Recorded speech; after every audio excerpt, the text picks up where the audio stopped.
अस्सलाम वालेकुम नाज़रीन, महरान टीवी न्यूज़ में वाक़े भलीकार माया फराशा सब खां पहिरियां हिकु नज़र हेडलाइन ते।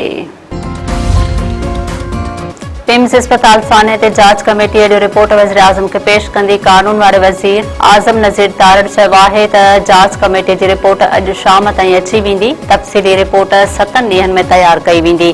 क़ौमी असेंबली जे इजलास में ख़िताब कंदे आज़म नज़ीर तारड़ चयो आहे त रिपोर्ट अचण बाद ज़रूरी कदम खंया वेंदा। हर पाकिस्तानी ॾुखारो आहे, उन ते सियासत करण बदिरां मुनासिब तजवीज़ूं ॾियणु घुरिजनि।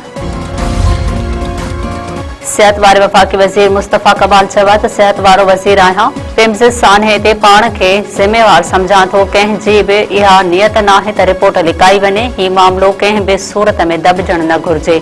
अपोज़िशन असांखे गाइड करे लाइ अमल ॾे, असां पंहिंजो इनपुट ॾींदासीं। क़ौमी असेंबली जे इजलास में ॻाल्हाईंदे मुस्तफ़ा कमाल चयो आहे त केरु थो चवे त मुल्क में आइडियल सूरत-हाल आहे। रोज़ाने मुल्क में 300 ॿार मरनि था। मूं पाण खे एहतसाब लाइ पेश कयो आहे। पिम्स अस्पताल में अबहम ॿारनि जो मौत सड़ण सबब न पर दूंहों ऐं काराण साह ज़रिए जिस्म में वञण करे थियो आहे। पिम्स अस्पताल जे एग्ज़ीक्यूटिव डायरेक्टर जी दावा। डॉक्टर राणा इमरान जो चवणु आहे त अबहम ॿारनि जी सुञाणप बांह ते मौजूदु सुञाणप वारनि टेग सां कई वई, मड़ सुञाणप लाइक़ न हुजनि हा त DNA टेस्ट जी ज़रूरत पवे हा। डॉक्टर इमरान मूजिबि बाहि लॻण वक़्तु नर्सरी में 15 अबहम ॿार मौजूदु हुआ। अमले ॿारनि खे बचाइण लाइ नर्सरी में दाख़िल थियण जी कोशिश कई, पर शदीद धमाके सबबि छत किरी पई। खानपुर वेझो खौफ़नाक रोड हादसो, नींगर समेत 4 ॼणा फौत।